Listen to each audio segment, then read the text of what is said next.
We're here at Bamboo Forest. I'm at the top of the reservoir, and there's a group of more eucalyptus trees over there. And there's a group of cows coming where I'm going. And there's the beautiful ocean. I want to get an ocean view. As if when I zoom in, you don't get the context, but then you get to see what's there in those little pockets of views. And then there's rainbow eucalyptus trees. There's a kukui nut group of kukui nut trees. There's the road on the highway, and then bamboo forest and the river where the waterfalls are over there. So I'm gonna hike up this one four-wheel drive road, and just trying to get a little bit of exercise and check out the scene. It's beautiful. Looks like we're gonna have on and off showers today, and I don't see any baby cows. So what I'm gonna do is stick to the right and go bypass them a little ways. There's another river stream, like a littler stream river.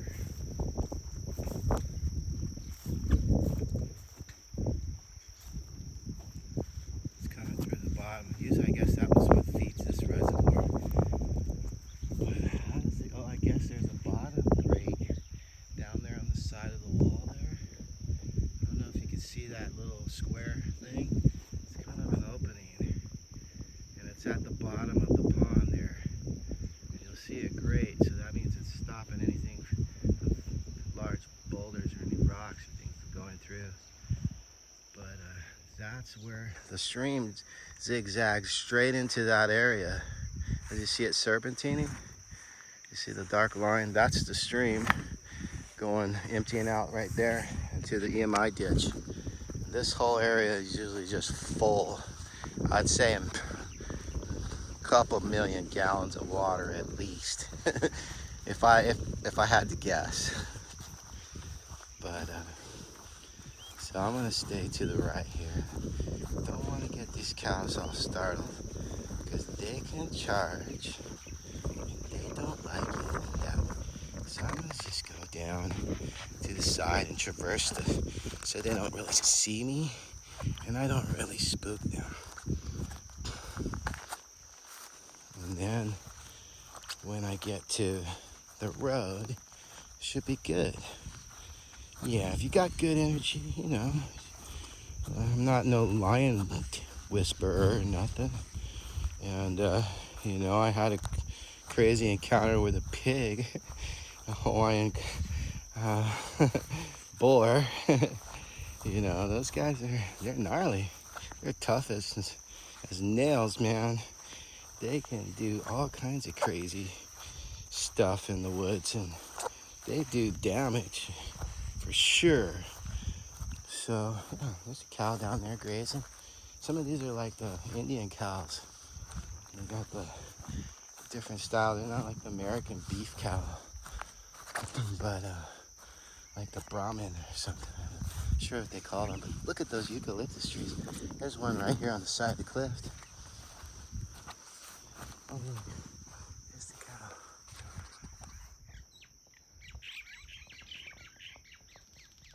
Look at them. So those are minor birds.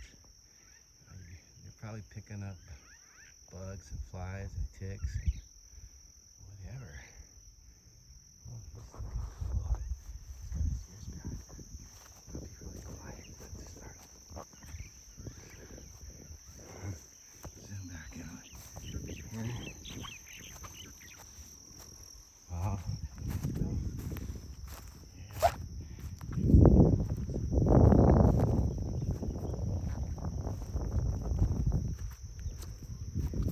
Always people here, so they're used to people, but usually they're not so close to the road.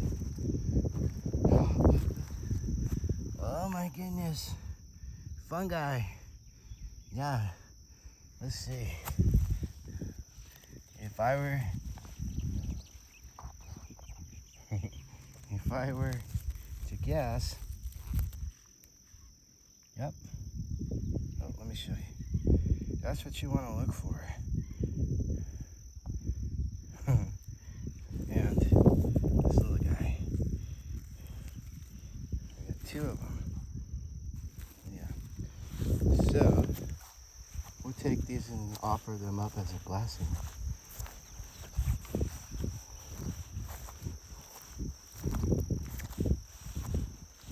Yeah, I'm not going to eat these, but I'm going to offer them up as a blessing to the Aina, because these are magic. Sorry, people, I'm not trying to suggest anything at all, but people, like religious people, use psilocybin for religious practices and for medicinal things. And today, people are doing microdoses and tinctures and, all kinds of different things. So I'm kind of losing my track here because I don't really want to go into it too much, but I also just want to say it's special, and that's why I'm offering it up as a thank you to the Aina, to the land, to Hawaii, because I grew up here, and it's so hard to put in words. Look at that. There's a cardinal. There's all these spirit signs.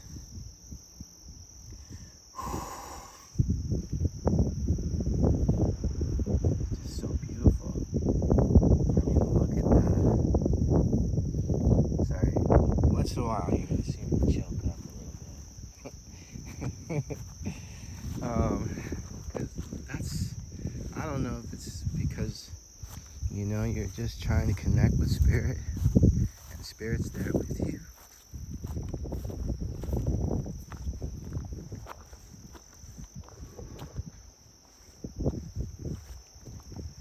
But, I just had to take a moment of silence there.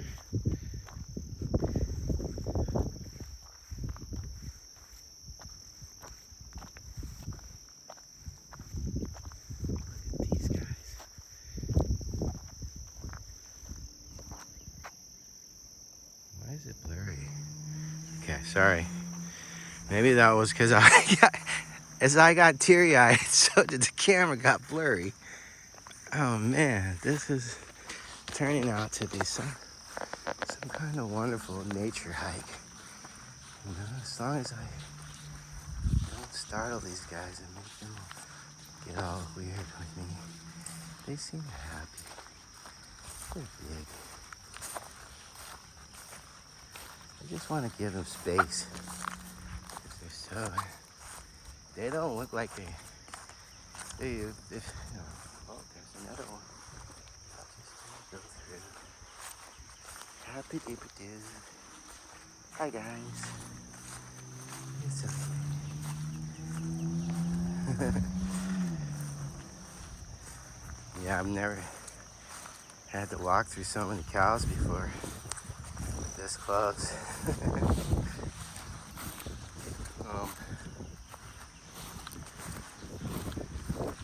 we go. I'm gonna go up. Okay, so for context, there's a reservoir, there's bamboo forest in the big river where the waterfalls are, and then there's rainbow eucalyptus, Mindanao sweet gum, and then there's the ocean. On this side of the field here, if you're on Hana Highway, it would be the Hana side of the field. That's where you'll see a gate with a sign, and you'll see another little parking spot. That's where this road meets up with. So I'm about maybe 2,000 feet away from the highway, and this is where it starts going up into bamboo forest, or I should say, around bamboo forest on the other side. But we're gonna hike up this four-wheel drive road and go to the upper waterfall. So it's gonna be a little bit of a hike, and we're gonna be in the trees, and it's gonna be dark and fun and mystical. Not dark, I should say, just mystical and like rainy and with shadows and light. So it's gonna be kind of cool. But normally, the road is easy to walk. Most people go the other way and through the forest and stuff. But this way, I call it. It's not the commando hike, because there is a hike where you can hike through the EMI tunnels and ditches, and I don't really want to tell you guys about that, but you'll probably find out about it. You can look it up. But I don't really talk about it because it's super dangerous. And you walk through tunnels and caves. And that's all I really want to tell you. And then you come out at waterfalls. So this whole area is just, tunnels and ditches and waterfalls and fields and pastures and with a huge reservoir. And this is my backyard. I literally can like run here in 10 minutes. And where I live is just like nice little Hawaii, Kailua, little piece of land.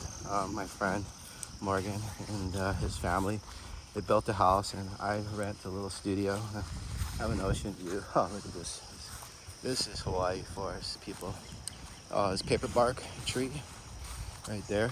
And then we got kukui nut, and we got lots of foreign grasses and stuff that don't belong here. And then we have native grasses, like the pili. Oh, there's a monarch butterfly. I don't know if you can see it. Oh, thank you, butterfly. So beautiful.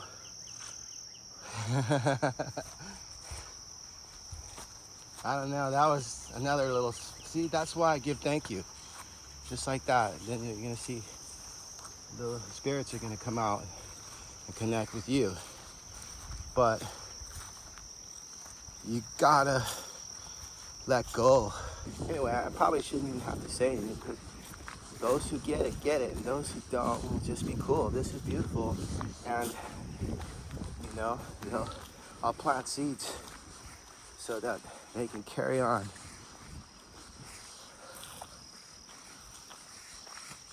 And plant more seeds.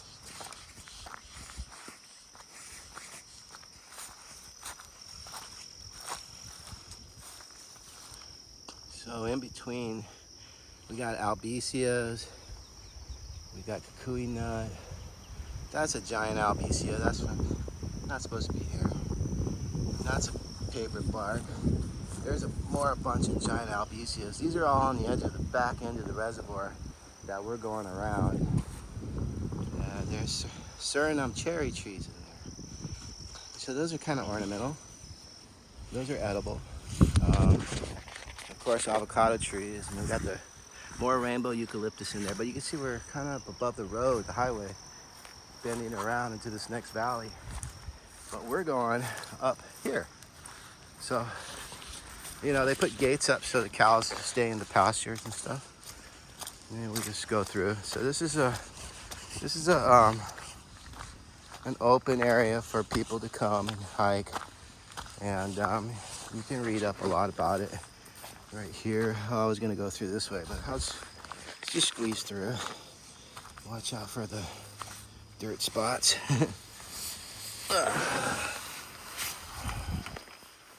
All right. Whew. Isn't that cool? Oh, and then we got the strawberry guava. So, as now we're going along inside the forest. It's mostly a eucalyptus forest. Excuse me.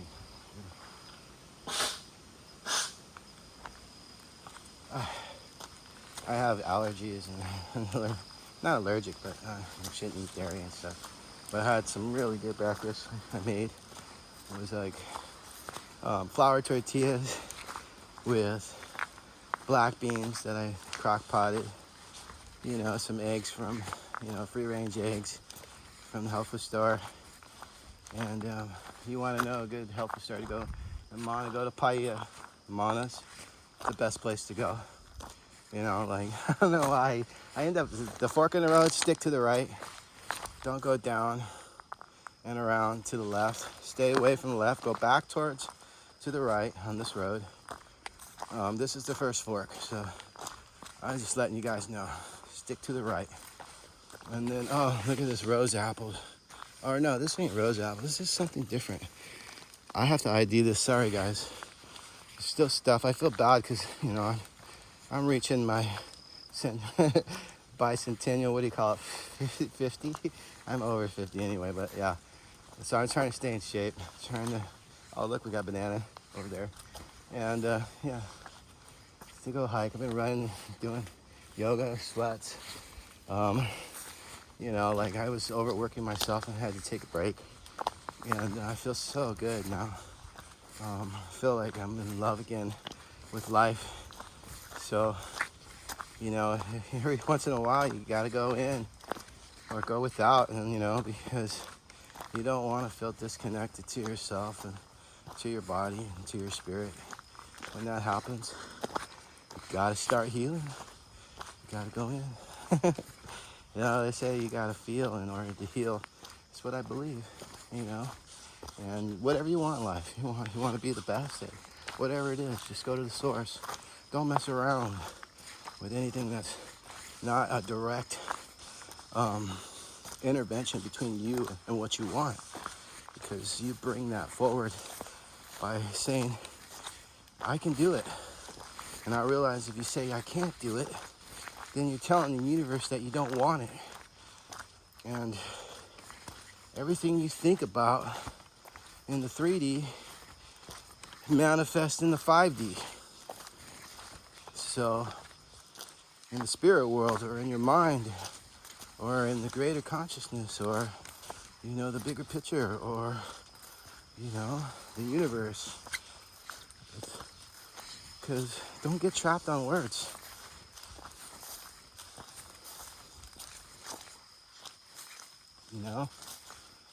Words are things we use to describe our reality, our 3D. And if you get trapped on being in those, not everything physical, everything tactile, everything touch, then you disconnect with the very thing inside of you that feels more than that. It's like we dream of robots having feelings. Why is that? Why is it such a big deal for us to realize, oh, look at this cute little ornamental red cabana banana tree. It's a little baby one. Look at that. Look at my hand. Oh my God, this is like manini, we call it, small in Hawaii. There's some more. Wow. Maybe I'll take one home, a little cutting, and say thank you. And I'll spread the seed. And we'll have more to enjoy. Because sometimes it's like, if things can take over, they will. It's just natural. If there's a place for it to thrive, and it doesn't know. It's like sometimes things, when they evolve naturally, there's an equilibrium. But when they come here, just by other means, they can wreak havoc. And you got to constantly, maintain it in your own environment, like the cane grass at home. It's everywhere. So you spread it by cutting it and sending shoots back into the ground.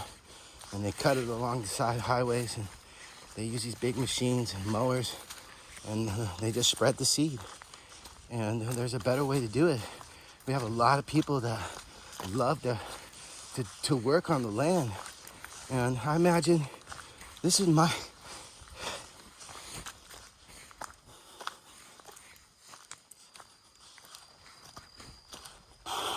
Sorry, guys. My dream is for people to get together and live by interacting with their environment in a way that makes it more beautiful. Like I grew up altruistic because I was a little hippie kid, and we lived homeless, and we went everywhere. So had a great imagination. I love books. I love stories. I talk to people, all walks of life. And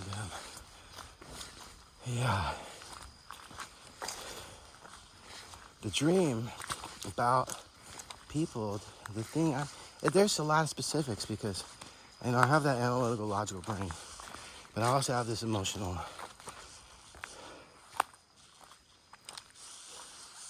Look at that.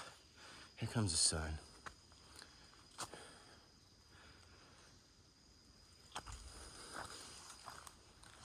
I also have emotional intelligence, and I still have to heal. But, when it comes to work and being of value to the to our culture, it's boundless. Like, my brain will think of anything and everything to make it work. And it's not the hard way, it's the easy way. It's like when the natives and the Indians, all working with the land. That work, it takes effort, it takes physical connection doing it. And if we want to sit at home and watch TV, we don't even realize, because our energy is slipping away from us.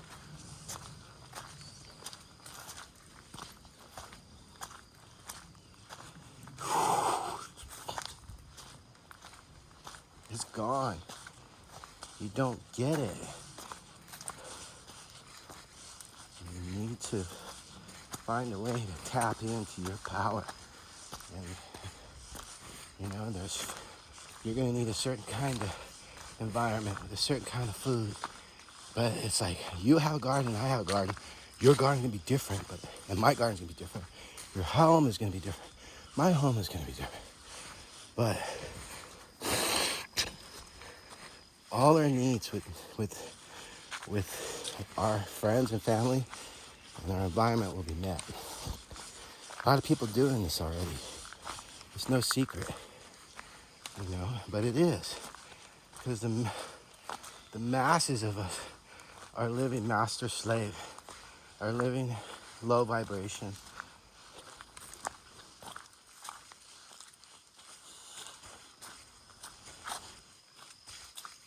It breaks my heart. It's like Mother Earth is here, and she's crying. She's in pain, and she needs to heal. And the people, if they don't heal, then they're gonna keep killing Mother Earth. And I try to live my whole life by following a simple rule of just love. And it's been so hard. You're required in this realm, master slave realm, you're required to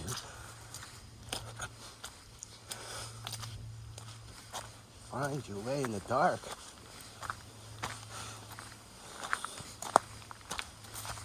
It's really hard.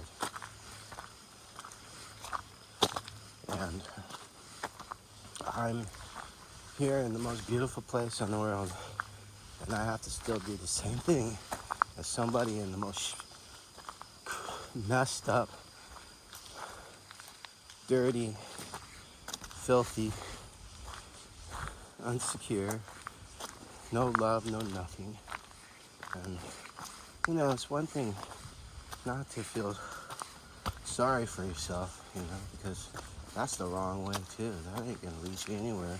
That leads you down a road of more pain. So you gotta let go of that. You gotta be receptive to the universe. Is like, hey, don't try to read the script. Let the script read you. Go with the flow. And it's just super important.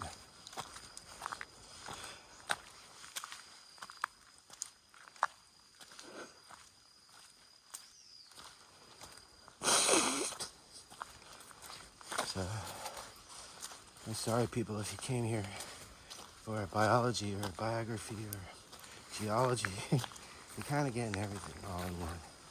We're coming up to Australian tree ferns here. These are awesome and they're beautiful, but they're not native. This one right here, this one could be native. See that? That one's got a different.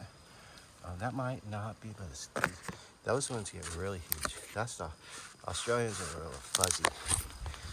So you're getting a little plant lesson too, along with it, because I connect with everything. I connect with what kind of soil, what kind of rocks, what kind of banana trees, what kind of ferns, what kind of light, what kind of textures, smells. This is Tibunachi. It grows everywhere. It's not really good. It's from Japan, I think. Here it grows like a weed, and in our climate here, up in the higher climates, it thrives, as you can see. But a lot of the pores from these Australian tree ferns are just going everywhere. You can see along the road here in the light where they can grow. Not much space, but there's a bunch of them.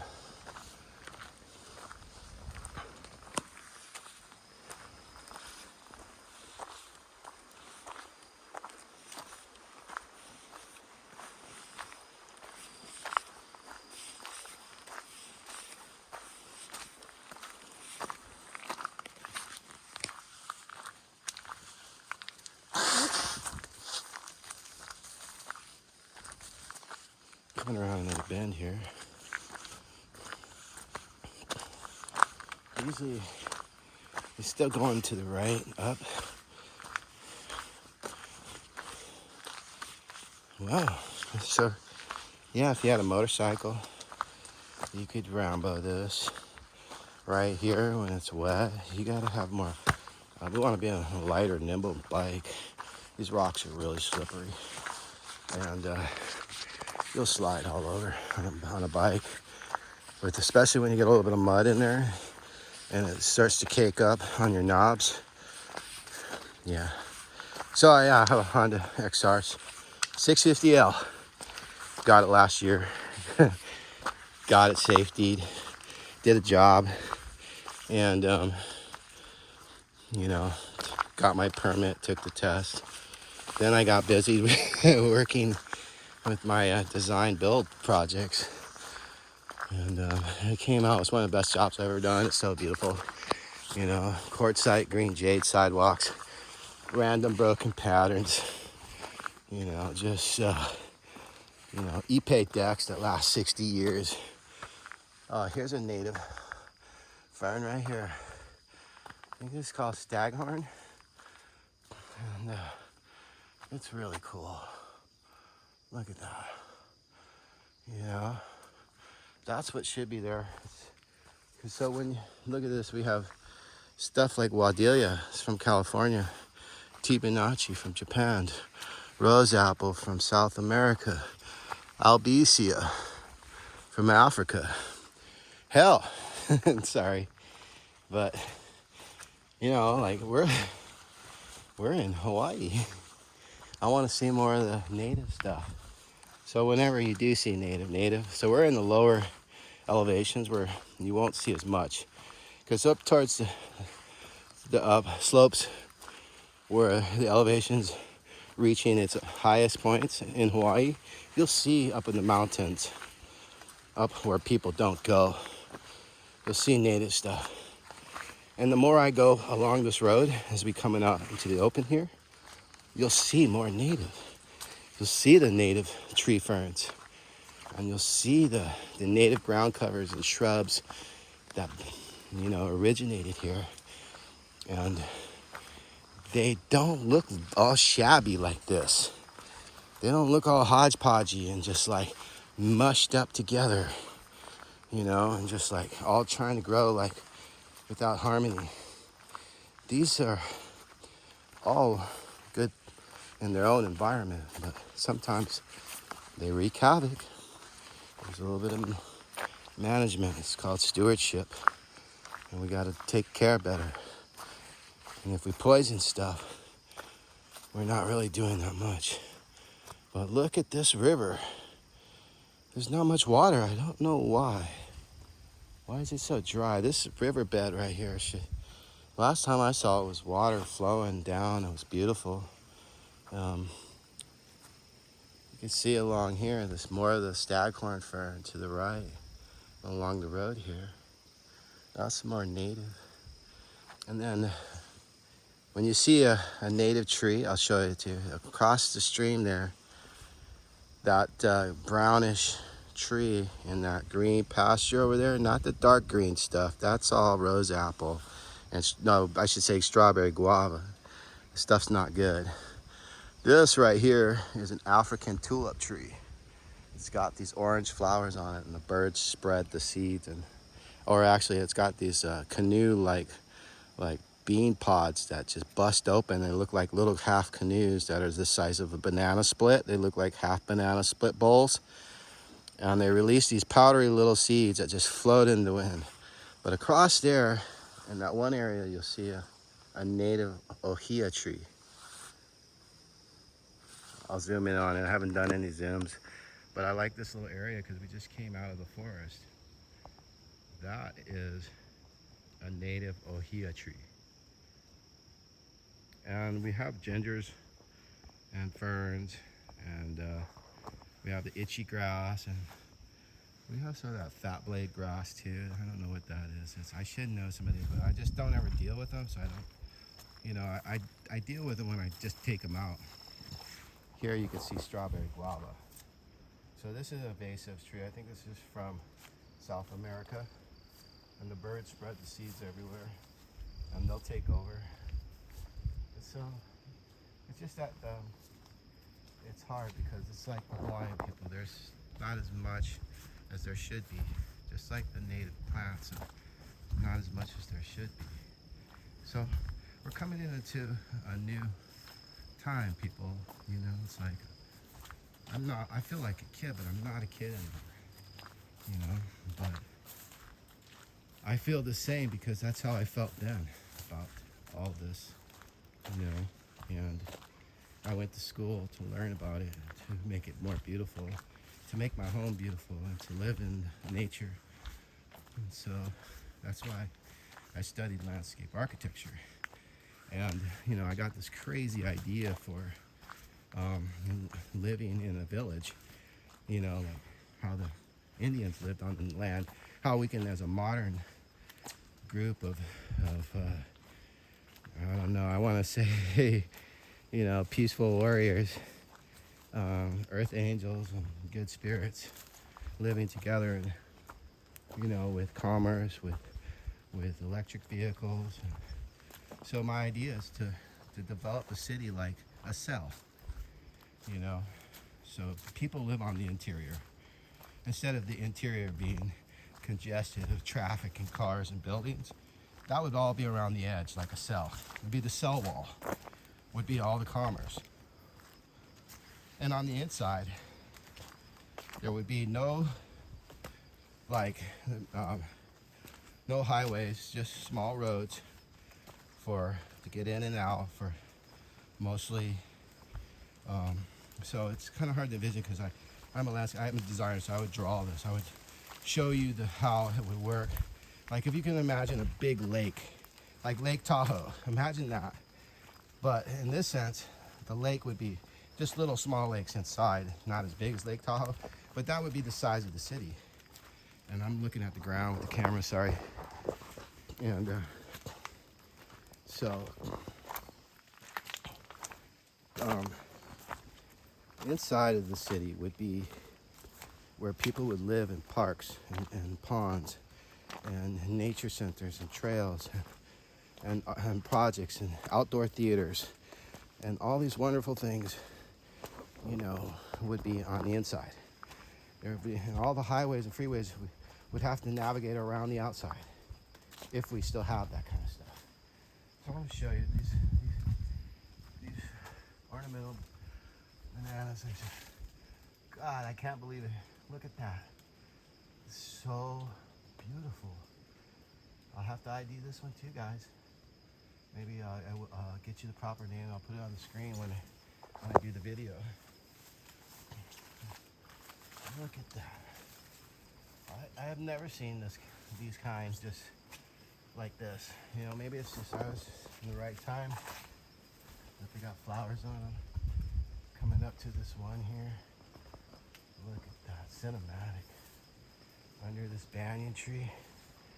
Oh, now see, we're looking at some more beautiful stuff here. So it looks like, I wonder if I was supposed to turn off over there.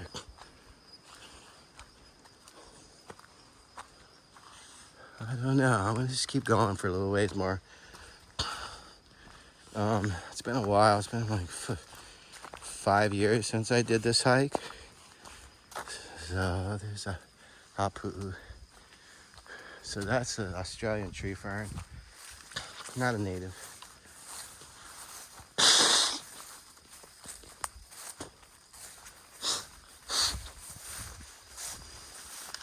So anyway, inside the city would be where all the green space is.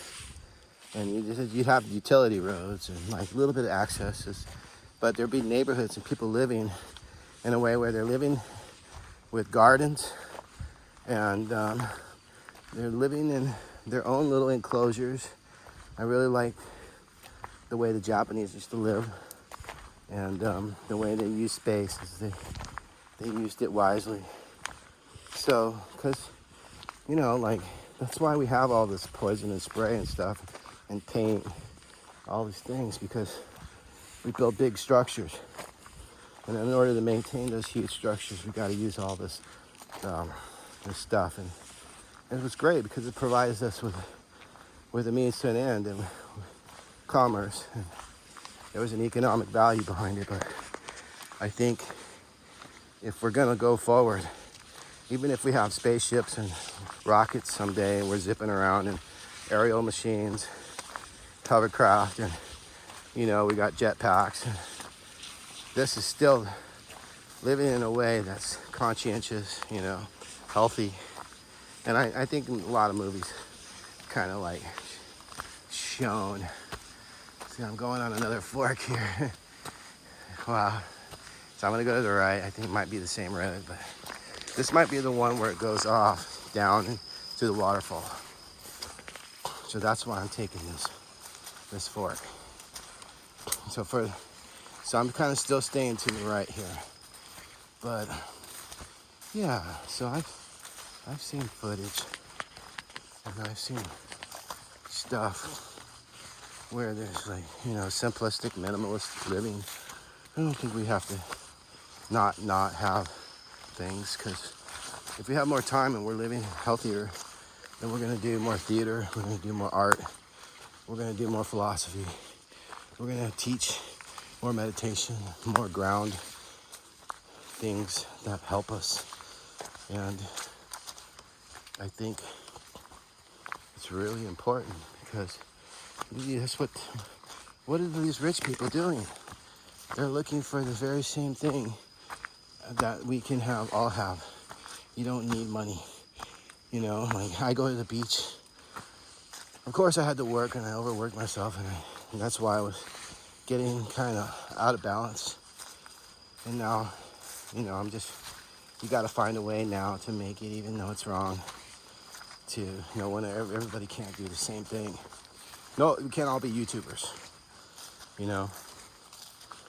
but I realize we all, in a way, can at some point in our life, if this is how we have to navigate through an ever-changing world where, there's no head to the beast, and the world just changes,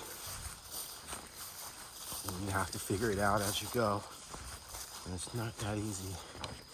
So yeah, I'm remembering this little section. We're above the waterfall.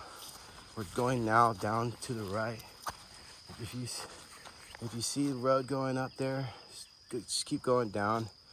Once you get to this fork at the top, I can't say, it's about maybe 1.5 miles, 2 miles that I walked.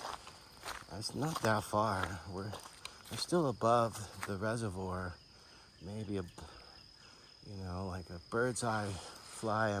I'm going down to the river where the main waterfalls and bamboo forest. This is up at I'm actually traversing to the top of bamboo forest waterfalls. That's where I'm headed. And So I just want you to know that there's going to be that little area that I walked through there. It was kind of tricky because I got to the top and I stuck to the right, like I said, but then there was another little Jeep road going up. So don't go up that one. Stick to the right and go down. And this video, if you bring it with you, copy it and bring it with you on the hike, it's going to help you because you're going to see exactly as I hike it what you see. I started this video down at the bottom, and here you go. You'll see there's tracks, so you know somebody comes up here and checks it. And usually there's a stream flowing across here, I think. That's why there's a river, a little stream river there. It's crazy how our streams are just huge rocks, just busted through the lava granite, this metamorphous rock. This is all basaltic. It's really, so here, I get to show you a ditch, a real ditch, and it's in use right now. So here's East Maui irrigation ditch. There's a tunnel, and there's a little tunnel here. Yeah, so it looks like, you know, kind of old concrete, so it's probably built away a long time ago. Come to the other side here, and there it goes. That's the flow towards Kahului. Ginger. There's no flowers on these gingers right now, but this is the white ginger. So you can usually tell because the flowers on it will be the color. You have yellow and white, and at my house we have, around our house we have red ginger. So it's like the torch ginger. It's really bright red. It's really, really beautiful. And look at these. These trees are pretty old, I would say. They could be 80, 100 years old. I don't know. 50. I mean, I don't know if like they were, like some of these trees are pretty big and wide. Eucalyptus.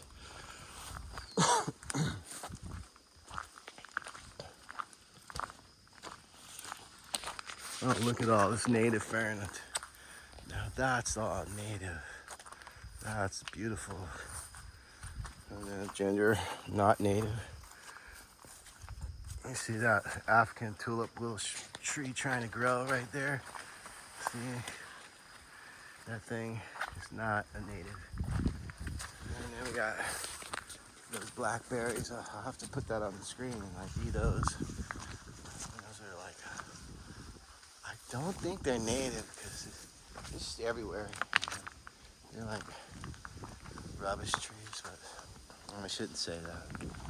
But you know, like in a way, I also feel like if I was, even if as a spiritual person, I would say I have to just remember to respect the plant itself. This might have medicinal purposes, but I gotta respect the plant, even though it doesn't. It's taking over, and it doesn't know. It's like there's one plant, right, and it has seeds on it. How does it know that there's a million other duplicates of itself all over? You know, all its purpose was to just be its own plant, produce its seed, and then drop its seed. And that's like me. You know, like I have a son. I mean, I kind of wanted to have more kids, but I'm happy. And I know that I try to do very minimal impact. So on this little road, stick to the main, you know, path. Don't go up into the ridges or anywhere.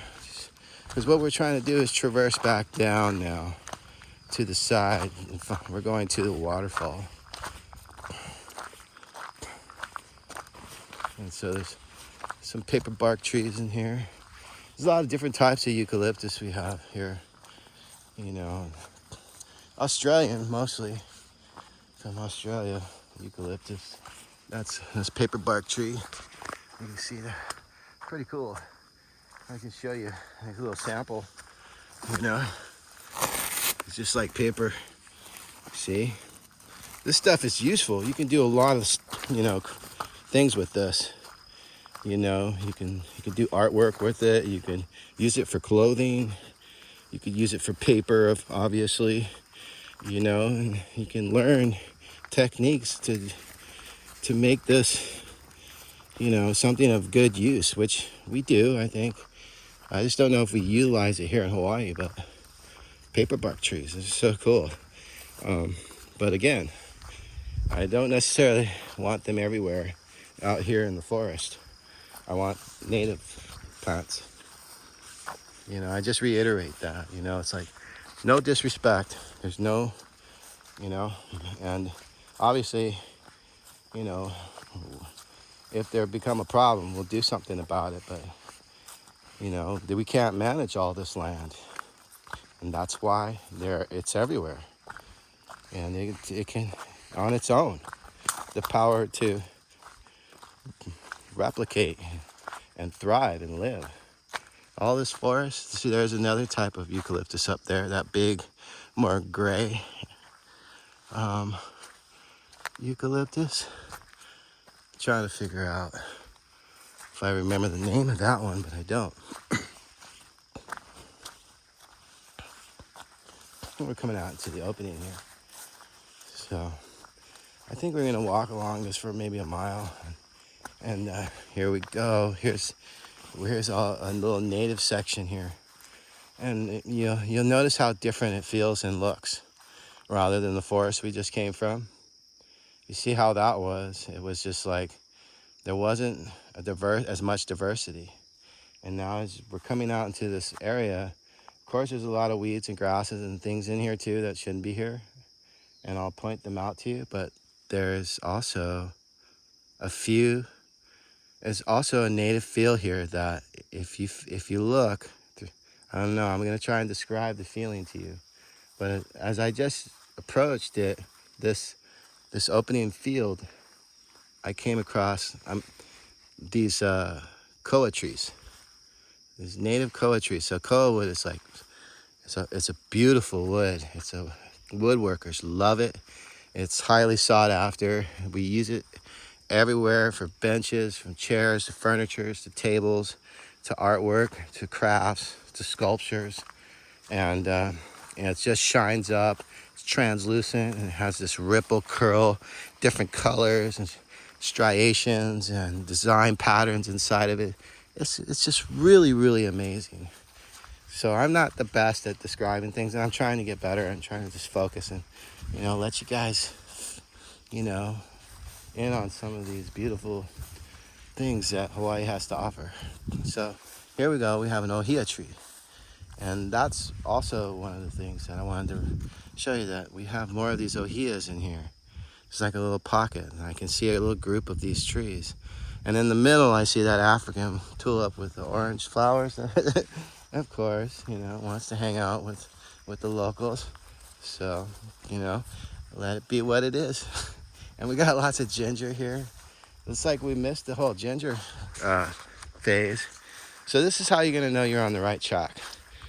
As you come around down into this area, there's an EMI, that one area. Back there I showed you where it came out of the tunnel and over that little bridge. And over here, it's coming around a turn. And see how it meanders? It's like a little stream. And usually you don't see them, that's about as much water as you'll ever see. Sometimes I guess they'll open it up and there'll be lots of water, but it just has to be rainy and floody in the season. And but yeah, there's EMI ditch. And they use that for hotels, and they used to use that for the water, the fields, the pineapple, and the sugar cane. So Maui had a big sugar cane production going on all over the islands and more of the flatter areas. And as you got to more of the hilly valleys, that's where they start transitioning to pineapple. So Haiku area is all pineapple. And we're out in bamboo forest. We're more closer to Wailua, or I should say Kailua. But if you go about another I'd say maybe 8 miles is Wailua. It's beautiful. It's all taro patches, and it goes down to the ocean. And there's It's a whole homestead. Locals, Hawaiians living there, and they got banana bread stands. I think I'm not sure if there's a store there, but I think you can definitely buy. There's like little food stands and stuff. You can buy banana bread and drinks. If you ever get a chance, try the local Aloha juices. They come in a can like Pepsi, but we got Lilikoi, we got pineapple passion, we got guava, we got strawberry guava, we got orange guava, we got passion orange guava, guava, guava, guava. Yeah, guava is not a native of Hawaii either, but it's not the strawberry guava. Speaking of guava, there's a yellow. I don't know if you can see that. That yellow little dot there, that's a guava. All right. So this area is super awesome. Let me show you the sun. And I'm walking along the ditch on the four-wheel drive Jeep road. Some bananas down in there, pockets. Now we're going around this little open field. We're going back down into the eucalyptus, I think. Go around a couple more turns, and then we're gonna get to the waterfall area. You're gonna like the waterfall, guys. I'm telling you, it's beautiful. I don't know if there's much water these days right now. It's not really flowing too hard, but this waterfall should have water. I'm pretty sure. No, I have to find out if it's the same as Bamboo Forest waterfall, but I think it's the top waterfall. Where you end up out of the commando hike.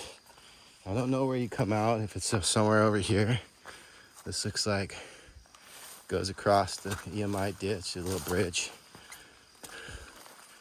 right here. Yep. And there's some bananas. I guess that's a little stream coming down from up there too. Wow. See how they built the walls? It kind of goes into two different tunnels off to the left and to the right. And ginger up there and ohia trees. Pretty cool. All right, let's keep going. Yeah, I wish I brought some water. All this talking made me a little thirsty. Yeah. Yeah, you can find water here and there if you have to. Like, find a clean leaf, big, where it's not toxic. The ginger plant is not toxic. So if you can find a cup of water and a ginger leaf, it's not gonna hurt you. Just make sure it's pure, clean, and fresh. There's no wigglies squirming around in it. Hawaii has lots of mosquitoes. So yeah, but we don't have malaria, so don't worry about that. But there's a koa tree right there. That silhouette of a koa. Epic. Yeah, she's a beautiful tree. Yeah, so yeah, a lot of people probably cut them down too. So it's good to let them grow so that we have plenty for our next generation.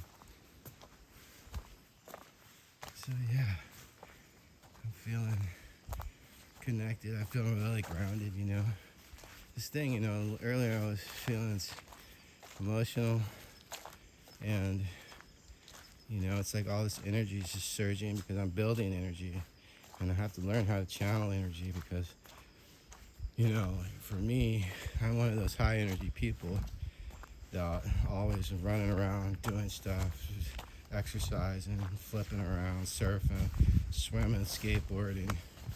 There's a couple of things I want to learn still that I know I have the knack for. I just haven't gotten around to doing it because of time itself.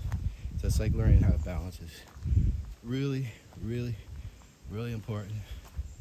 Believe me.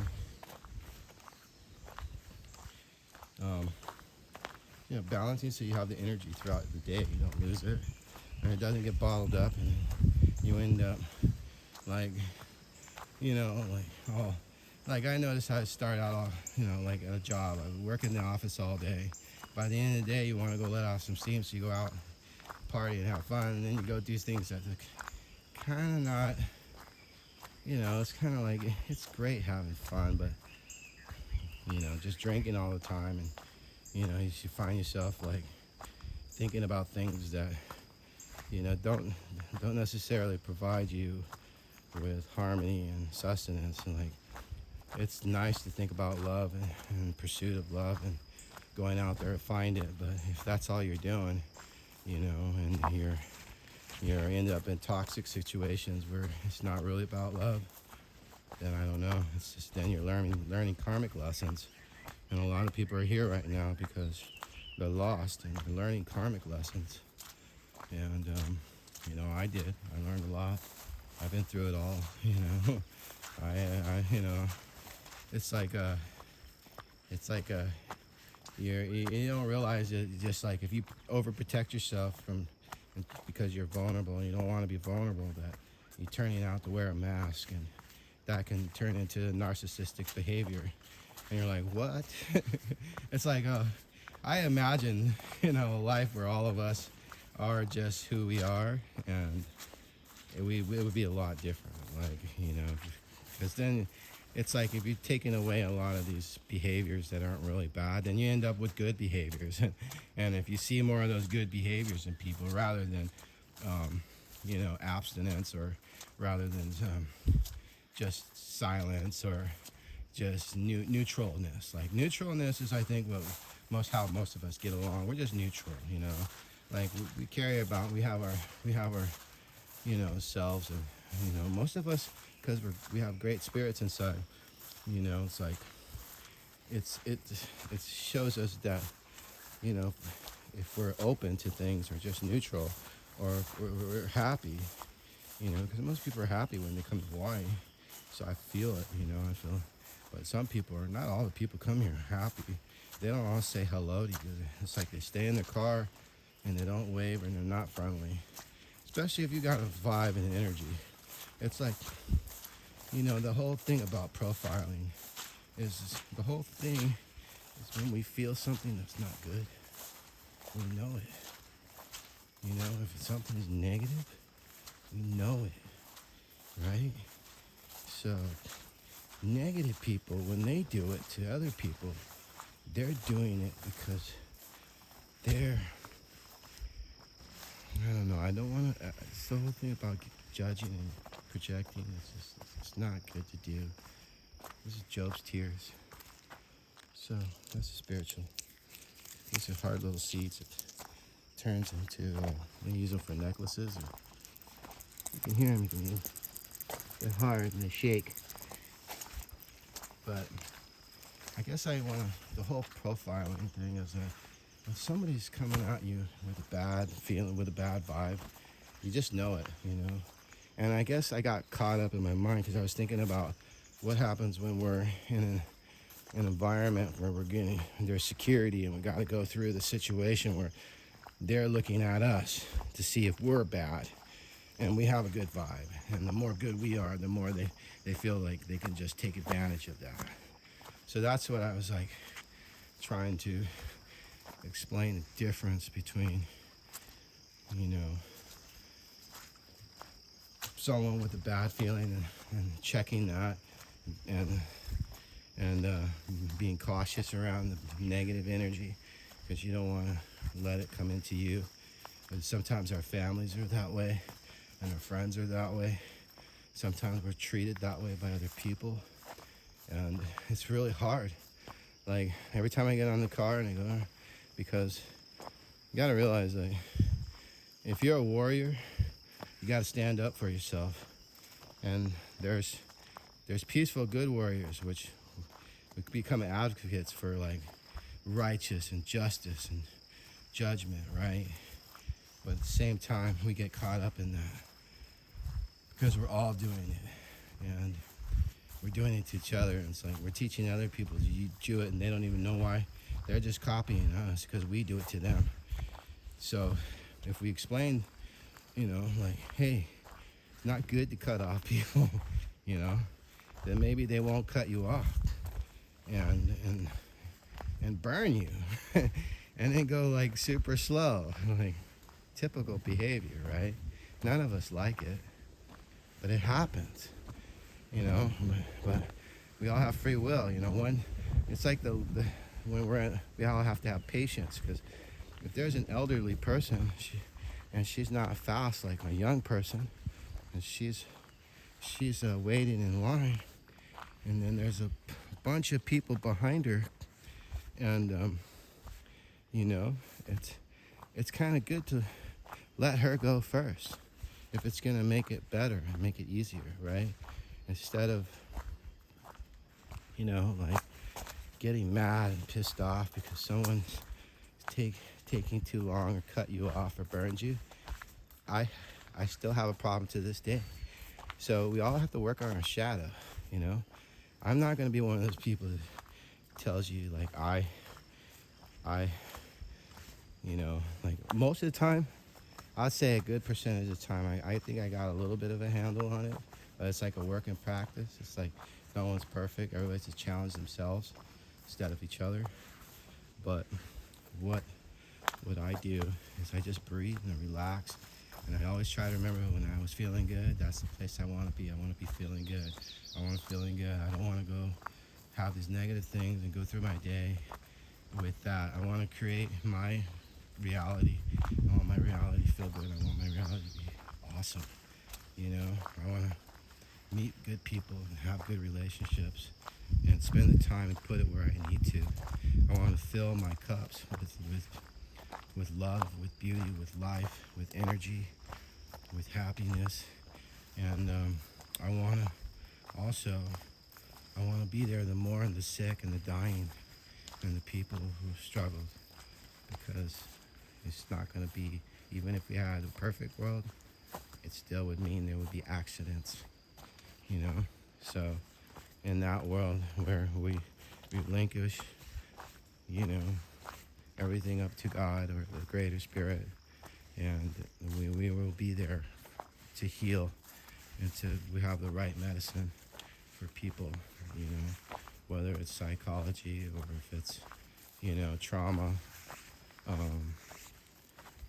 or if it's just, you know, broken leg, or if it's some kind of, you know, neurological or, you know, other kind of type of disease.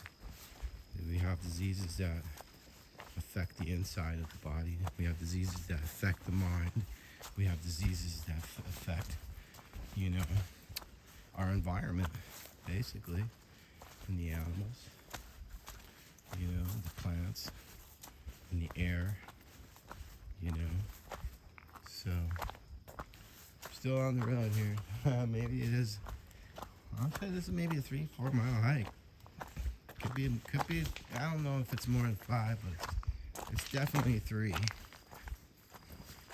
I'm getting a 3 mile hike pattern here. Look at these healthy gingers. They're fat. See the difference when something's out in the right spot, how it thrives. It's got enough water. You know, it's on the bank. It's, you know, on a nice little forgiving slope. And I just dug in and just, whew, this is my spot. So yeah, I'm just having a little nature walk with you guys. I don't know, like maybe I'll have some kind of feedback, but you know, I just know there's a lot of negative out there, and I'm not really going to pay attention to it. But I will keep it close enough to where I know how to deal with it, how to react to it, and how to use it as a learning tool. So I thank you guys for that. If you do have anything negative, I don't mean to come across like trying to tell anybody what to do or how to live, you know. But yeah, at the same time, it's like on this journey, this whole walk, I've been through like maybe 10 different dimensional spaces, you know, and I don't know what kind of space that you're entering and how you're feeling about your life in reflection to my life in this video and on this journey, on this hike, you know. But it's like they say, it's not about the destination, about the journey. And here we go. It looks like it's going off to the right and to the left, huh?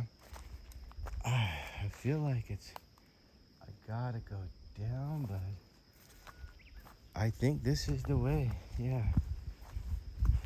I remember we went when it opened up into this little ridge trail. So, I don't know if you can mark these trees, but there's basically you're going back down towards the ocean now. So we did like a side traverse. We went up, the 4-wheel drive drove, you know, up the mountain, around bends and turns. Then we went off to the right. See, there's a bunch of trails because I think they all go off to somewhere like other places that I haven't really been. But because I know this spot, I'm going this way. I know there's a waterfall right where we're going. I'm gonna go this way, and so it turns into a trail. Because, you know, I think there might be people down here when we get there. Or I don't see any footprints yet. No, so usually I can tell. I can tell if it was recently. Like that looks like a footprint mark, but it looks like there's a lot of what do you say when the footprints disappear, like the rain came and washed them away, so you don't see a consistent pattern of fresh prints. So that to me tells me that there's nobody here. Oh, look at that mama is she's producing like I don't know. Again, I want to ID that one. All these African tulips. So I was telling you about the orange flowers ones and so they have these little they're kind of like, they look like little figs, these clusters of figs around the flower. I guess they turn into the flower, the seed pod. But originally these little seed pods, they have water inside of them. So if I could grab one and show you, but look how beautiful the flowers are. It's gorgeous, you know. But those little seed pods there, before they turn into flower, they have like they're full of water, you know. It's kind of like an eyedropper, and if you pinch off the top and squeeze it, you know, and the water will come squirting out of the little pinhole that you pinched off, and you can use it like a water gun. And it's not toxic or anything. It has like a kind of a funny little olivey smell to it or something, but it's pretty cool. So here's a big tree. I think I'm going the right way. This trail's a little funny looking, but I remember the trail looking like this. But it's gonna go off down into the river straw. There's somebody. I wonder if there's somebody could be here.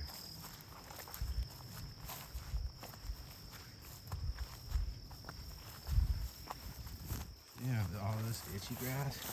Yeah, I'll show you. Check this out. Sleeping grass.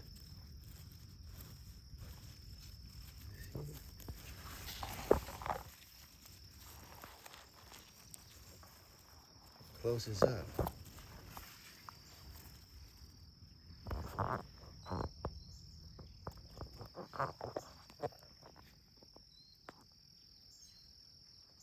See.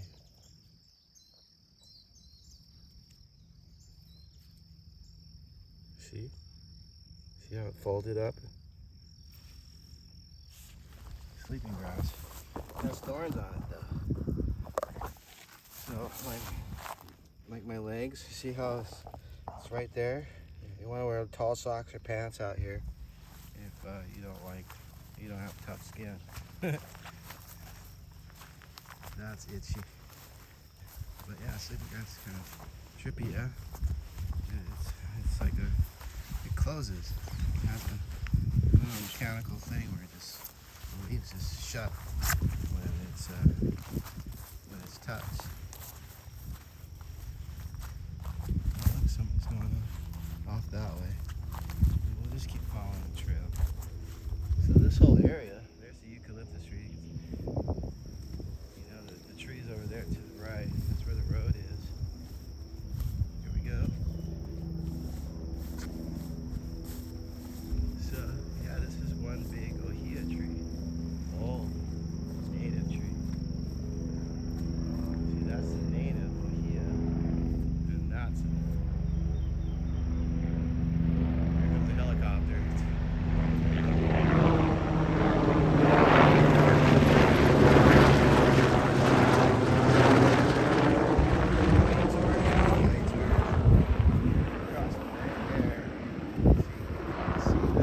That might be the river right there.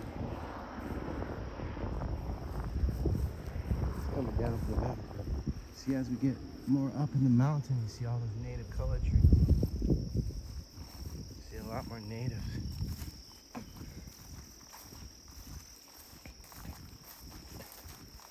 So yeah, I'm way above Bamboo Falls. Did I drop something? That's weird. No idea how much to come with. So yeah, 1 hour. Whoa. So far it's been an hour. I didn't realize I looked down at the the video time, and the counter says 1 hour 12 minutes. Crazy. Oh my god, it's grass. It doesn't bother me too much, but god, it's all choke. Choke in Hawaii means a lot. We'll say choke, like, oh, it's choke so much, just choke on it. Yeah, we say bra a lot too in Hawaii. Bra, oh bra. So yeah, it comes out in me. I speak English because I'm not Hawaiian. I just want you guys to know. But I grew up here.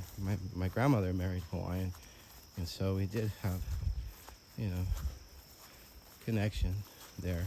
But I grew up here, and my sister was born here, and I was born in California.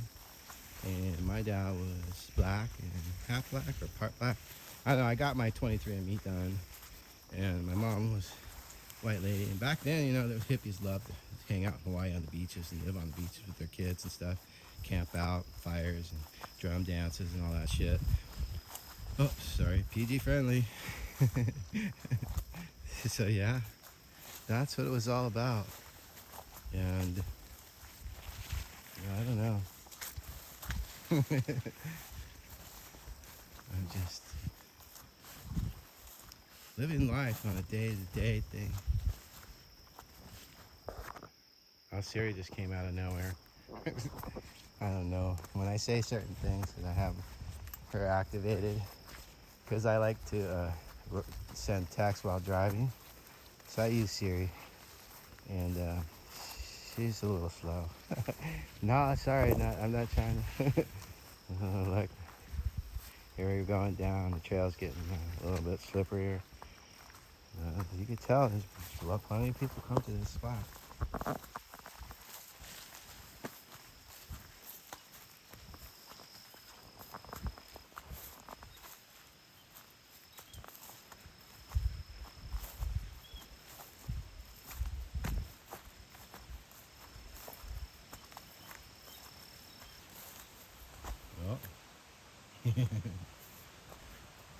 All right, guys. Are you ready? Close your eyes. Now, come on, close your eyes. I'm not kidding. All right, because you can hear the water, right? And then you see there's like this arena. I don't know if you could see it, but there's another opening coming up, and you'll see all this like raw, earthy lava rock. Here we go. Okay. I'll tell you when to open them. Not yet. Okay, here we go. All right. Okay. Pretty soon. I'll go ahead. Oh my God, it's. Oh my God. I'm, it's beautiful. I haven't, I don't know, I haven't been here in a long time, but I'm gonna take you to the drop off. There's like a huge drop there. Right there. Drops off into nowhere land. And up the valley is the river. We made it. Phew. Oh my goodness. Thank you. Give blessings. So I was walking. I bet I'm a slow walker because I'm getting back into shape and stuff. Yeah, I can do a backflip at 50, but I'm still getting into shape. And I do crazy stuff, but I'm still getting in shape because I feel like I don't feel 100%. I feel like 70%, and I could squeeze a 30% more out of this body, out of this soul, out of this life. Eat good, like don't eat a lot of stuff that's processed. Don't eat a lot of meat. Eat lots of fruits and nuts and vegetables. Be happy. Meditate. Go outdoors. I don't know what to tell you because this right here, like if God struck me down, if a lightning bolt came out of the sky right now, I would be like, thank you, God. I don't know why I think like that, but I do. I think it's like when you have an open like spirit that's connected to all things, you're gonna appreciate everything, and even if it's time for you, if like I'm just saying, if something crazy like that happened, it would be meant to be, right? So, yeah, we don't have to look into everything. We just have to feel it. So look at this, this is like this little, it's like the red carpet for us. This little river path of Riverstone, like when I design landscaping, it's like I try to bring this into my home. I appreciate this. Even though I don't want to take anything from nature, I try if I can, like we have stores, obviously the big stores, and they have Riverstone that you can go get, and that they get from different countries, and yeah, I use it. Anyway, I want to be quiet here because I feel like I gotta respect this. Let's say a prayer. Look at the water, so clean and so beautiful. Look at this.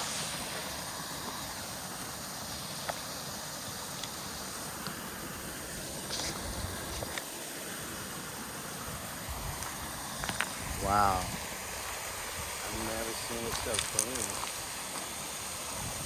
You can almost see the bottom. It goes down to pretty deep.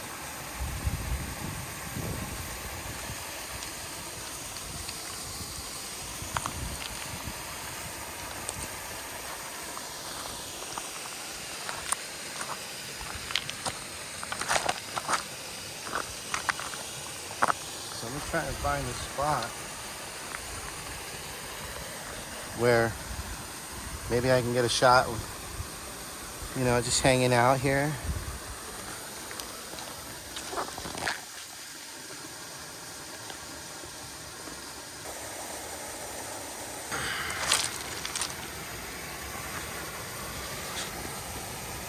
Yeah.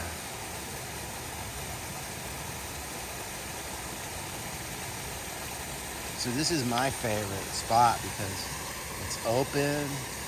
There's like a little beach here of rocks. There's a little grotto, cove. It's deep.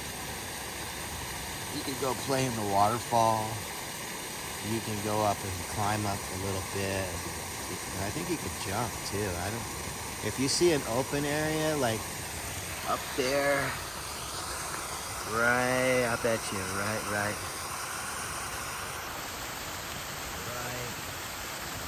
there. That little green perch, right there, right at the tip of my thumb. That spot at the base of that tree, that looks like a jump. And look at this.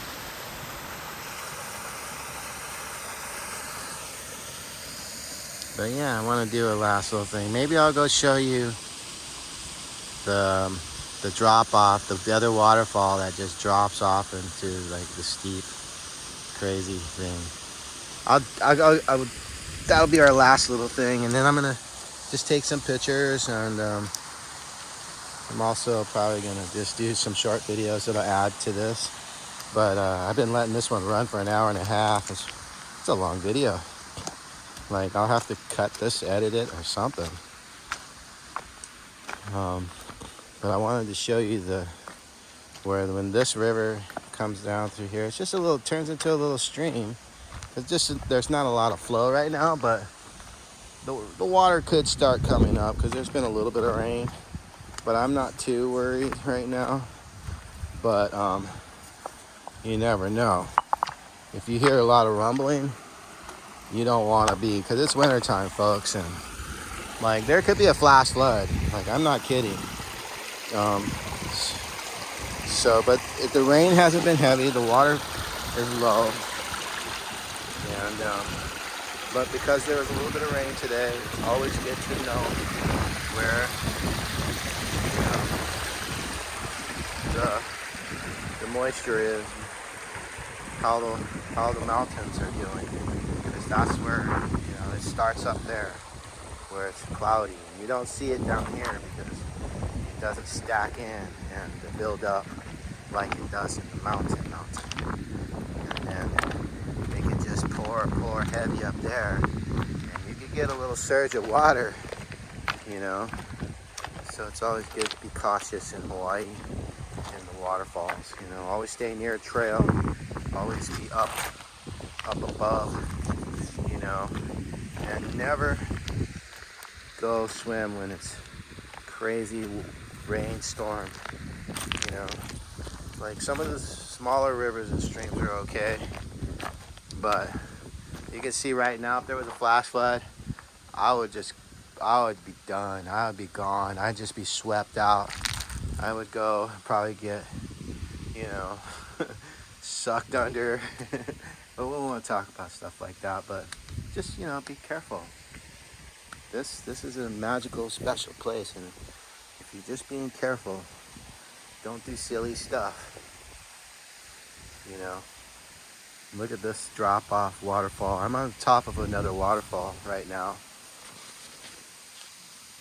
It's probably about 300 feet, at least.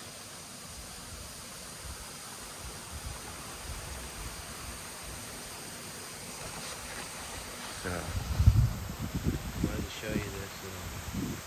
There's another waterfall right there. It just gets nuts. I'm feeling a little scary right now, like I'm a little too close. So we'll go back. Anyway. Beautiful though, look at that view. You can see all the beautiful trees, all the different, geological rocks, the way they're carved out by water, the boulders, and these like waterfalls that just go boom, one waterfall here, you go a block, another waterfall over there, another 300-foot one, boom. You go another little around the bend, boom, another huge waterfall, boom.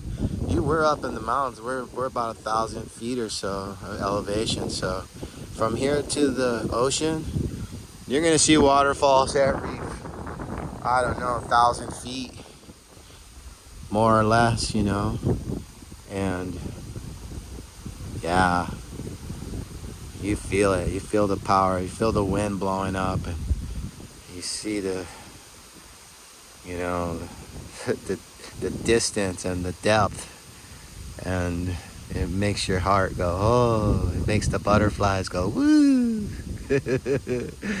You get excited. If I base jump this right now, if I had a parachute, shit, I could not do it. PG, sorry. I get so excited about that, and then the little rascal kid in me, the little devil, gets excited, and the charger, the warrior. I'm like, ah! If I base jump this, how nuts would that be, guys? Be so nuts. Anyway, I guess I'm gonna turn back before I go on a big old like base jumping, parachuting, glide tangent. But yeah, that's pretty insane. Waterfalls. So yeah, that's why I came here, guys. And I just, I wear my baseball cap and I hang out with everybody. And that's the way I like it, you know. And I've been a lot of places. I lived in Mexico. I lived in, San Diego, and traveled a lot. Lived California, Oregon, Washington, and grew up a lot on the Big Island, mostly because we just, we never stayed in one place too long. Back then, you could just go anywhere. It was very free and open. Nowadays, everything's closed off. You'd be lucky if you could, spend 6 months out in nature nowadays without having to have all these things that you need, permits and parking. You could, no, there's tons. I shouldn't say that, but I guess I look at all the tourist attraction stuff, and I think it's good. Like skiing and stuff, it's kind of cool as long as it's sustainable, and it's a hella fun, man. Like snowboarding is like surfing, it's like, we have things that these boards, we just have to appreciate that some of these things we use are not the best things for nature, but they provide us with so much joy and so much fun that, it's just like if we could just do it in the right way. Like metalsmith, like snowboard has metal rails, and, it's got epoxy and resin and different types of things like that. But I feel like there are natural ways, but there are synthetic ways that we could do things. But what am I talking about? I'm sitting here talking about making snowboards. It all started from base jumping that cliff there, that huge waterfall we just saw.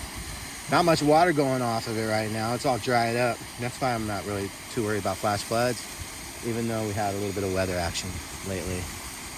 But anyway, I wanted to really just be here with nature and show you guys this. So I'm gonna get ready and just gonna put down the camera here for a moment.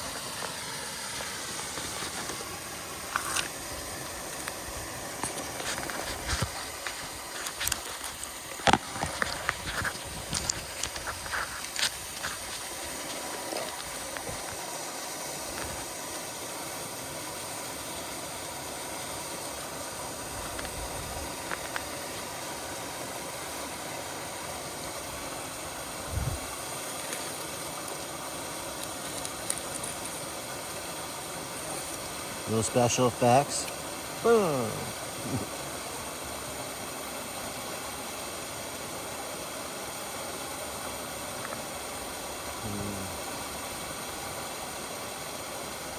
So yeah, I like to chant once in a while. Just for breath work and kind of get centered. There's the Buddha chant. Nam Myoho Renge Kyo. Nam Myoho Renge Kyo. And just tuning into the divine. It's like the name of the universe. It's like almost the vibrational frequency according to the Buddhist, the prayer. Nam Myoho Renge Kyo. I forgot what it meant. Sure, it's being one with spirit, one with self. And I do the Nam Myoho Renge Kyo. So, as I'm learning these things. I was introduced to these,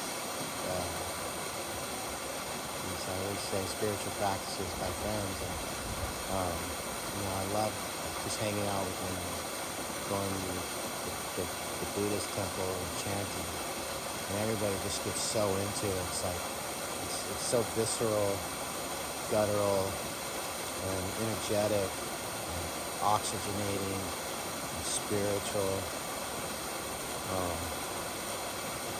It's just amazing because you get a high off of it. It feels really, really, really, really good. Yeah. Yeah, I just like, I think when people say be all things, it's like one minute you're being a kid, and the next minute you're being an adult, and the next minute you're being an investor. Next minute you're being curious. Next minute you're happy. Next minute you're sad. I know we are all these things. And it's not good to carry and do things, all of them. Life has its moments where you need to be sad. Life has moments where you need to be happy. I think life direction should be downstream. What do I mean by downstream? It's like if you try to go upstream, swim or go against the grain, it's a little bit more difficult. And there's a difference between working hard and achieving something and making something better and healthy and clean versus just mowing it down because it's like going downstream too fast. It's like let's not go around bends and turns and over waterfalls and rocks. Let's just make one straight big LA river culvert concrete ditch straight to the ocean. That's what happens when you go too fast. When you supersede the very thing that you're trying to achieve in the first place. It's like that culvert could be a beautiful river, with biofiltration and parks, and that could turn into an animal sanctuary, and that animal sanctuary could turn into, pathways and places where people want to live, and real estate. Like, come on. Why does it take someone with a lot of money to have a snapshot of that and present it like that's the ultimate goal, and it turns out to be a cookie cutter, gated community with expensive rich homes full of air conditioning and all this other shit, instead of something organic, something natural, somebody could smell, touch, taste, and feel. It's like, otherwise I just have to put in a code, keep you out so I can feel better than you. And I don't know, I know if I had a lot of money as an architect, I would build something beautiful and sustainable. It would be like a Frank Lloyd Wright house. I just have that in me. I don't know. I'm not nothing special, but we are all special. And that's what I'm trying to say, is that not that you're not special, it's that you are special. And you should do what makes you feel good. Do what you want to do. And don't listen to people who haven't been through shit, because they're not real teachers. Not in my eyes. It's like, I'm not going to go talk to somebody who's never snowboarded before if I want to learn snowboarding. Or vice versa.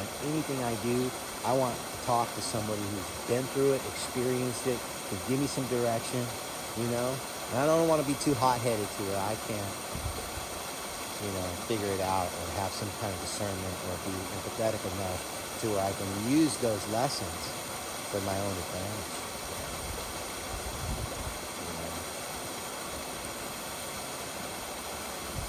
So sometimes, I get excited. I'm going to put it out there. I'm going to be that warrior. I'm going to dance. I'm going to beat the drum. And another time, I'm going to go in. I'm going to just be quiet. And I'm going to learn. And I'm going to try to balance those two scales of with myself and the other people in my relationships, right? Because I haven't had good relationships, but I have a beautiful relationship with myself, and because of things that I've done or things, I've been really resilient. I've had periods in my life where it's just shone. There's been other periods where it's just been cloud over my head and it's just always raining. And then the other people just see you in the light that's like, you're hurting, you need to heal, you need love. Like, they don't see it that way. They just see you're being negative. You know, even though they're judging you, then you need love. And they won't give you love because they're hurting too, and they've learned to be narcissistic about their love and not open up and hold you. I don't care, male, female, whatever, because I've seen the biggest guys and shows they're huge, they crush me, and they cry, and they have tears. You know, they're not all about domination and being proud of their masculinity. It's good to be proud of the male's energy, but not toxic masculinity. So, there's a little spiritual walking talk today. We're at the river, and I'm about to put my shoes on. So, I'm going to upload this and see if people like it. I don't know. My name's Kazan. I should have told you that in the beginning. Well, I got a 4 or 5 mile hike, or maybe it's 6 altogether because I got to walk home too. When I hit the Hana Road, it's about a mile. It's not that far. I would say it's a mile or about a mile. It's hard to say it's less or more than that because it's really not. It's about a mile, if anything. So I think altogether, this little journey is like about 5 miles. So yeah, a lot is happening in a couple of days, even though I'm not really creating. Like sometimes I'll get up and paint a picture. I do oil paint. My mom was an oil artist, and but, you know, like if I'm okay at it. Like, I feel like I have better visions of oil painting than I actually create. Maybe that's we all do.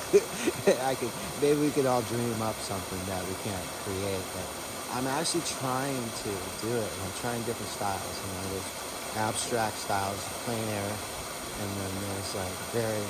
But I'm in the process of how much paint and turpentine spirits should I use? How thin should my painting styles be versus how thick and viscous? How abstract versus real? I'm still trying to define those things into, not necessarily like, I would like to work on some paintings maybe at the most like a month. And then, like, because I can make something pretty cool and nice, and fun, you know, sell it for $100 or whatever for an hour. I just spend an hour in the morning. I can make a painting. You know, like I can paint this waterfall in this river, but I'll take pictures. You know, but other times I'll go back to a painting after I worked on it for a couple hours, for half a day. But I don't usually spend a whole lot of time on the paintings. They're very emotional, fast, and, you know, colorful, or they're very, because I'm a Scorpio, kind of contrasty. I don't do dark shit. Pee. Bad word down. It's like the tarot lady. Card down, people, card down. I laugh when I hear that. Anyway, I just use everything I use is a tool. I don't take anything beyond, you know, an absolute. I'll follow things or I'll feel things, and I'll go with that because I feel like I've had experiences in my life where it's definitely more than chance. You know, I feel protected, I feel spirits, I feel connected. But it's like I don't feel like this I don't have Disney versions of religions. I just feel spirit. I feel connected because, like if I was a certain ethnic or race and I came from a certain area, then I would be like attached to that. But because I grew up kind of more of a free spirit, I have that more of a connection. Like I see more. I try to connect. All roads connect. All religions connect. All spiritual teachings are, here. And I believe that anything that we see or witness here as a book, as a writing, as a teaching, all came from us, and I believe there is spirit and it comes through us. We channel spirit, we channel God and those things. So I do believe that, these things were here because at some time they were so profound when they came about. Christianity, if people were living in a way which wasn't harmonious and it wasn't good, and they found ways to control and be dominant over each other, and then here comes Jesus, says, hey, let down your arms and love each other. What? People can be kind and then they can have a good time and share wine and speak of this truth that they feel connected. And the spirit back then, it was like a baby, seeing through these eyes, and people had to figure it out. Now spirit's coming through divine feminine and archetypes and different energies and different religions. Spirit is so diverse now that it's just, you can create your own religion. You can believe in whatever you want. You want to believe in, eggplantism. You want to be an eggplant. You want to worship an eggplant. You can. But you can also follow yourself. And it's not too hard. We're all given the gift of insight. We all know what feels good and what doesn't, right? And sometimes we get attached to things. If you get attached to things, it's like, then here comes spirit to teach you about detachment. Right? So, just be yourself. Because whenever I try to be somebody else that I'm not, then I try to put myself into a situation where it's not going to work. We're each here given a certain life and a certain purpose. And you just have to figure out what that is. If I can do it, you can do it, because, I've had one of my sisters murdered. One of my sisters just a couple of years ago just died of substance abuse, alcohol abuse. And, my dad drowned when I was a baby. My mom died of cancer when I was 17. And she was a hippie, and we were poor. And I don't say poor because I don't like using that word, because that's a word that other people are afraid of, and they use it in a derogatory sense. It's like, we weren't materialistic people. We had very little, but what we did in that time was amazing. I don't even see those kind of stories anymore. People living on the beach, or people traveling to different places, and getting together in different environments and seeing all these cool things go down, concerts and events, being in Santa Monica, living in LA when I was a little kid. It was just like some of those movies we watched, back in that era. It's like, my God, things we saw and did, and people that were just cruising around, all walks of life. You're running around like a little kid, and you're seeing, taking it all in like a sponge. And there's no one to keep you, hold you back from seeing anything and everything. We saw more than we wanted to see. I saw some PG stuff that, no, it wasn't good. I know why people are afraid and have fear now. But they just went it's like way extreme right or way extreme left. Extremes are just not good. That said, I'm gonna head back and give you guys some love. It's been fun. My energy's still good. I feel like maybe I'm gonna run down. Maybe I'll do some snapshots or some little quick videos. Still staying in shape, even though I'm relaxing and just having a spiritual moment, having a little zen. I don't know. What do we call this? A soul journey? uh, but it's been beautiful, guys. Love you. Take care.